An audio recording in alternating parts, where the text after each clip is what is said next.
अब से पूर्व भी हमने ब्रह्मचर्य के विषय में काफी मार्गदर्शन किए हैं, जिससे हमारे लाखों बंधुओं को बड़े लाभ भी अपने जीवन में देखने को मिले। लेकिन एक प्रश्न जो हमें काफी समय से प्राप्त हो रहा है कि हमारा सुबह से लेकर के शाम तक का क्या रूटीन होना चाहिए, अगर हमारे शरीर में विकृति है तो उसकी भरपाई कैसे कर सकते हैं, कोई समस्या है स्वप्न दोष आदि की उसको कैसे ठीक कर सकते हैं, क्या व्यायाम कर सकते हैं, किस आहार की सजगता का हमें ध्यान रखना है। इन सभी विषयों पर मार्गदर्शन का आग्रह जो हमें मिल रहा था, उसी के आधार पर आज का हमारा ये मार्गदर्शन है। आज के इस मार्गदर्शन के लिए हमारा ये भी आग्रह आपसे है कि कम से कम अपने 2 बंधुओं तक इस मार्गदर्शन को अवश्य साझा करें, क्योंकि आज की जो जानकारी है ये आधार है। अगर ये जानकारी नहीं है और इस रूटीन को फॉलो नहीं कर रहे हैं तो ब्रह्मचर्य के मार्ग पर आगे बढ़ा ही नहीं जा सकता। साथ ही साथ आप इस स्थान पर जुड़ भी सकते हैं, इस चैनल से जुड़ सकते हैं, जिससे कि हमारे इन प्रयासों को और अधिक बल मिल सके।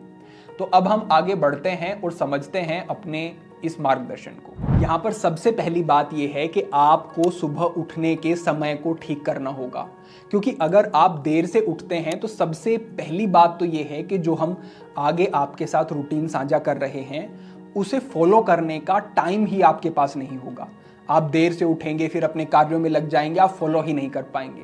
लेकिन अगर आप 4 बजे के आसपास उठ जाते हैं तो आपके पास पर्याप्त समय होगा और आप सहजता से पूरे विषय को समझ करके इसे फॉलो कर सकेंगे। दूसरी बात यह है कि इस ब्रह्म मुहूर्त के समय में हाई कॉस्मिक एनर्जी होती है और पर्यावरण में प्राणवायु का स्तर भी अधिक होता है।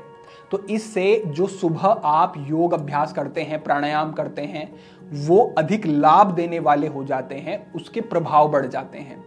साथ ही साथ इस ब्रह्म मुहूर्त के समय में अपान वायु सक्रिय रहती है। आप अगर उठ जाते हैं तो ये अपान वायु मलों का निष्कासन शरीर से कराने में सहायक हो जाती है, यानी कि आपको कॉन्स्टिपेशन नहीं होगा, पेट आपका ठीक से साफ होगा। और अगर कॉन्स्टिपेशन रहेगा तो फिर और अधिक यौन समस्याएं बढ़नी शुरू हो जाएंगी, ब्रह्मचर्य पालन ठीक से नहीं हो पाएगा। तो अगर आप उठ जाते हैं तो पेट साफ ठीक से होगा, और अगर आप इस समय पर सोते रहते हैं तो स्वप्न दोष की समस्या बढ़नी शुरू हो जाएगी। इसीलिए जो व्यक्ति देर तक सोते हैं उनको स्वप्न दोष की समस्या अधिक रहती है, ये आपने भी पाया होगा। तो आपको सुबह अपने उठने के समय को ठीक करना है। दूसरे स्थान पर आपका जो पहला विचार होता है दिन का, वो पूरे दिन को आपके प्रभावित करता है। आप ये करके देखें, जैसे ही आपकी आंख खुलती है आप कमर सीधी करके अपने बिस्तर पे ही बैठ जाएं। बैठ करके आपको अपने संकल्प को दोहराना है।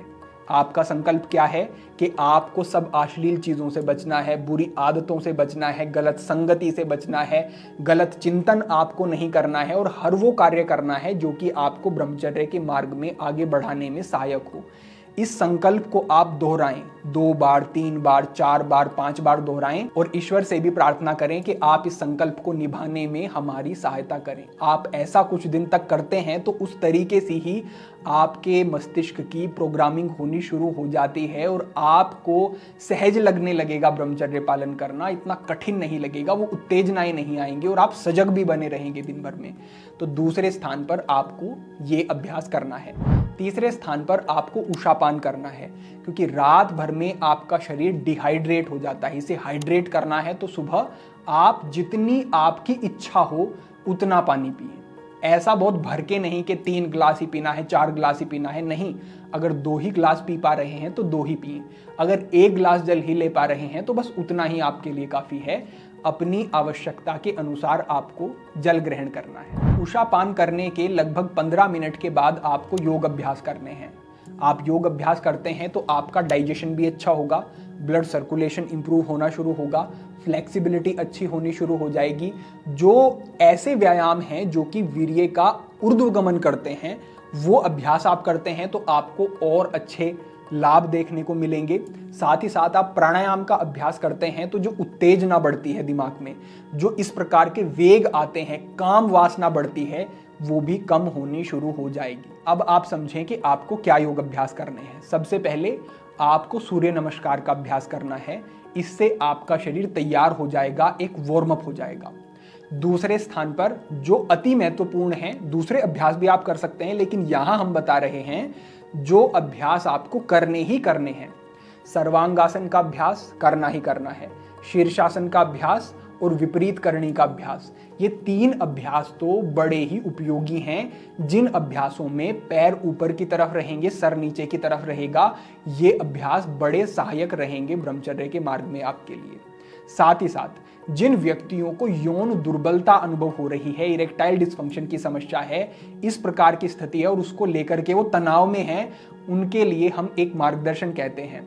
हमने मूल बंद अश्विनी मुद्रा और वज्रोली मुद्रा की सहायता से कुछ आसनों के साथ उनको जोड़ करके कैसे करना है वो मार्गदर्शन साझा किया था।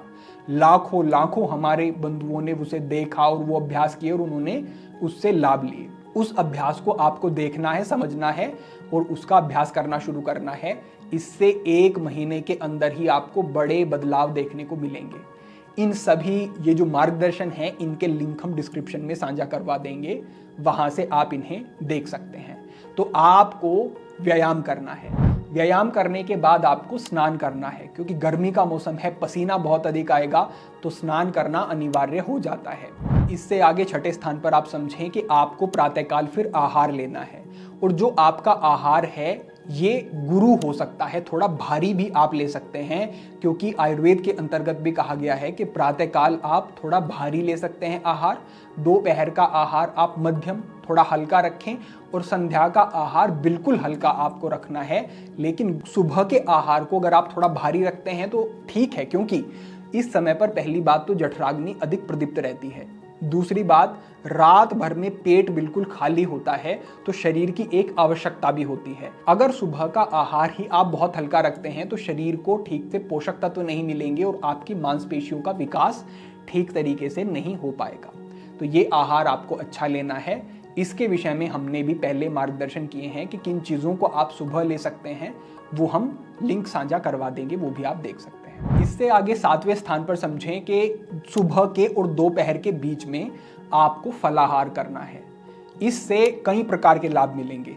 आपको फाइबर की मात्रा अच्छी मिलेगी, जो डेली फाइबर रिक्वायरमेंट है वो भी आपकी पूरी होगी, कॉन्स्टिपेशन की समस्या आपको नहीं होगी, आवश्यक पोषक तत्व जो हैं वो आपके शरीर को मिलेंगे, शरीर आपका डिटॉक्स होगा, शरीर से गंदगी बाहर जाएगी, तो कई तरीके के लाभ आपको मिलेंगे। तो सुबह के दोपहर के बीच में फलाहार करना है। इससे आगे बढ़ते हुए आप समझें कि दोपहर का आहार फिर आपको करना है। इसके विषय में कुछ प्रश्न जो हमें आहार से संबंधित मिलते हैं उस पर हम बात करते हैं। सबसे पहली बात ये कि क्या लहसुन प्याज का प्रयोग किया जा सकता है। देखिए, अगर हम शरीर के दृष्टिकोण से देखें तो लहसुन प्याज में अनेक औषधीय गुण हैं। ये बहुत तरीके से आपके शरीर को स्वस्थ रखते हैं और बीमारियों को ठीक करते हैं। लेकिन एक बात यहाँ पर यह है कि इनका स्वभाव जो है वो तामसिक होता है, तमोगुणी स्वभाव होता है। तो आप जो ब्रह्मचर्य का पालन कर रहे हैं व्यक्ति, अगर वो इसको ग्रहण करते हैं तो उनके शरीर में, मन में ये उत्तेजना को बढ़ाने वाले होते हैं। लेकिन ऐसा बिल्कुल नहीं है। कई हमारे बंधु सोचते हैं कि हमने लहसुन खा लिया, प्याज से युक्त भोजन हमने कर लिया, तो अब हम ब्रह्मचर्य का पालन कर ही नहीं सकते। बिल्कुल गलत सोच है। अगर आपने कभी ग्रहण कर भी लिया, अगर आप बाहर कहीं गए हुए हैं, वहां पर बाध्यता है, आपके अनुकूल आहार नहीं बना हुआ है, आपने ग्रहण कर लिया, सच्ची माने कुछ नहीं होगा। आपके ब्रह्मचर्य में उससे कोई ऐसा बड़ा विघ्न नहीं पड़ जाएगा।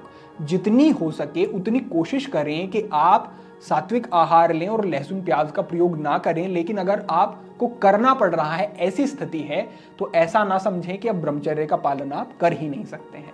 पहली बात। दूसरी बात, आपको आहार 3 घंटे के अंदर अंदर, यानी कि पकाया उसके 3 घंटे के अंदर अंदर कर लेना है। उससे ज्यादा फिर आगे आप उसको ले जाते हैं तो फिर वो तामसिक होना शुरू हो जाता है।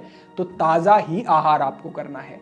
साथ ही साथ जितनी भी डब्बा बंद चीज़ें हैं, जितने भी प्रिजर्वेटिव डाल के आहार रखे गए होते हैं, वो सारे के सारे तामसिक हैं, क्योंकि साल भर पहले उनको रखा गया है डब्बे में और आज आप उन्हें खाते हैं, तो किस प्रकार के प्रभाव शरीर पर होंगे आप समझ सकते हैं।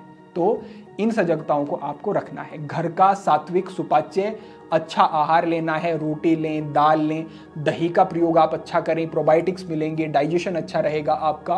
तो आपको एक पूर्ण आहार लेना है, घर का सात्विक आहार लेना है। इस प्रकार से अब दोपहर के और संध्या के भोजन के बीच में अगर आपको भूख लगती है तो ही लेना है। क्या लेना है?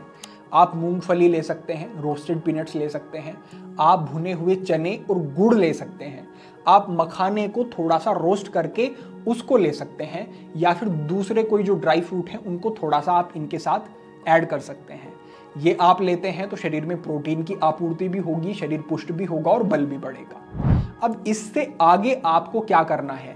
अगर आपके पास समय है तो आलस्य ना करें, आप संध्या में भी व्यायाम करें।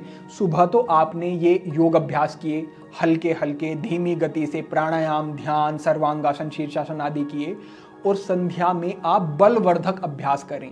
जो दंड बैठकों के अभ्यास हैं, साधारण दंड, राममूर्ति दंड, हनुमान बैठक, हनुमान दंड, इस प्रकार के जो अभ्यास हैं, इनके विषय में विस्तार पूर्वक मार्गदर्शन हमने सनातन हठयोग चैनल पर किया है। वो लिंक हम डिस्क्रिप्शन में साझा करवा देंगे, या फिर आप बलवर्धक अभ्यास या फिर देसी व्यायाम इस प्रकार से सर्च करेंगे, साथ में सनातन हठयोग लिखेंगे तो आपको वो अभ्यास मिल जाएंगे। तो उन अभ्यासों को आप करते हैं तो वो बहुत अच्छा है आपके शरीर को। अगर आपको आकृति देनी है, शरीर को पुष्ट करना है, लगे कि हाँ शरीर एक अच्छी स्थिति में है, तो ये अभ्यास अनिवार्य है। अब इन अभ्यासों के करने के बाद आपको संध्याकालीन आहार करना है। ये जो शाम का भोजन है ये आप हल्का रखें। आपने हल्की सी दाल बना ली, तरी युक्त पानी वाली आपने सब्जी बना ली, और साथ में 2 3 4 आपने रोटी ले ली अपनी भूख के अनुसार, और ये आपको हल्का आहार करना है। 6 से 7 बजे के लगभग आप ये कर लें। इसके बाद आपको एक जो विशेष सजगता रखनी है। आज हम देखते हैं कि हमारे युवा 10-10 बजे तक, 11-12 बजे तक फोन में लगे हुए हैं, किस प्रकार की चीजें देख रहे हैं, किस प्रकार की बात कर रहे हैं, इसका आपको अनुमान है ही, लेकिन ये आपको नहीं करना है। आप जिस मार्ग पर बढ़ रहे हैं ये संयम का मार्ग है, सजगता का मार्ग है, शौर्य का मार्ग है, संकल्प का मार्ग है। आपको ये ध्यान रखना है कि फोन में समय देने के स्थान पर आपको कम से कम आधा घंटा स्वाध्याय करना है। 1 घंटा अगर आप दे सकें तो ये और बेहतर है। स्वाध्याय में आप किसी महापुरुष की जीवनी पढ़ना चाहें तो वो बहुत बेहतर है। उससे आपको प्रेरणा मिलेगी कि हमारे विद्वान, हमारे महापुरुष, हमारे योगी किस प्रकार का जीवन, कितना विशाल जीवन जी करके गए। आप श्रीमद् भगवद गीता साधक संजीवनी जो टीका आती है श्री राम सुखदास जी की, उसका स्वाध्याय करते हैं तो ये सर्वोत्तम है। ये बहुत ही बड़ा परिवर्तन आपके जीवन में लेकर के आएगा। आप रामचरितमानस पढ़ना चाहें तो वो पढ़ सकते हैं, अन्य कोई पुस्तक आप चाहें तो उसका स्वाध्याय आप कर सकते हैं। लेकिन प्रयास करें कि ये जो संध्याकालीन स्वाध्याय है ये आध्यात्मिक पृष्ठभूमि से जुड़ा हुआ हो, इसका आपको प्रयास करना है। जो पुस्तकें आवश्यक हैं वो भी हम डिस्क्रिप्शन में लिंक साझा उनके करवा देंगे। तो आपको स्वाध्याय करना है। अब दिन की अंतिम वस्तु के रूप में आपको क्या लेना है? आपको 1 गिलास गाय का दूध लेना है। देसी गाय का मिल जाए तो बहुत बेहतर है। आपको अश्वगंधा 50 ग्राम, कोंच बीज 50 ग्राम और सफेद मूसली 100 ग्राम। क्योंकि सफेद मूसली स्वभाव में ठंडी होती है तो ये दूसरी जो ये 2 औषधियां हैं इनके प्रभाव को मृदु कर देगी, और ये जो योग है ये आपके लिए पुष्टिकारक रहेगा, बलवर्धक रहेगा और गर्मी नहीं करेगा। तो इसकी एक छोटी चम्मच आपको लेनी है, फाँक करके ऊपर से ये दूध आपको पी लेना है। ये आपके लिए बहुत ही उपयोगी, हितकर रहने वाला है। इससे आगे बढ़ते हुए जो अंतिम है बात हमारी वो ये कि आपको बिस्तर पर चले जाना है। सोने से पहले आपको फ़ोन नहीं देखना है, कुछ दूसरा विचार नहीं लाना है, बस बैठ जाना है। अगर कोई गुरु प्रदत्त नाम है तो उसका उच्चारण करें, या फिर मंत्रोच्चारण करें, या फिर आप इष्ट में अपने ध्यान लगाएं। अपने अंतःआकाश में अपने इष्ट की एक छवि बनाएं और उस पर अपनी सजगता को टिकाएं। इस प्रकार का ध्यान आप करें। ये स्वरूप ध्यान है और ये बड़ा ही कल्याणकारी है। तो इस प्रकार से ये आपने किया और इसके बाद आप लेट जाते हैं और सो जाते हैं। आप देखेंगे कि कितनी सात्विकता आपको जीवन में अनुभव होगी, कितना सुख आपको जीवन में अनुभव होगा, और आपको ब्रह्मचर्य कठिन नहीं लगेगा। कठिन किनको लगता है कि कोई रूटीन नहीं है, कोई नियम नहीं है, कोई संयम नहीं है, और बस सोचते हैं कि हम बलपूर्वक ब्रह्मचर्य का पालन करें। नहीं भाई, ऐसा नहीं होगा। बलपूर्वक नहीं होगा, सही विधि से जब आप चलेंगे तभी आप ब्रह्मचर्य का पालन कर सकेंगे। तो आज के लिए ये आपके लिए पूरा एक मार्गदर्शन था जो कि निश्चित रूप से सभी को बड़े अच्छे लाभ देगा और आपके लिए इस ब्रह्मचर्य के मार्ग को सुगम बनाएगा। तो आज के लिए आप सभी के लिए यही मार्गदर्शन, भविष्य में अन्य महत्वपूर्ण विषयों पर मार्गदर्शन होता रहेगा। सभी के लिए प्रार्थना, सभी के लिए मंगल कामना। आज के लिए इतना ही। ओम नमः शिवाय।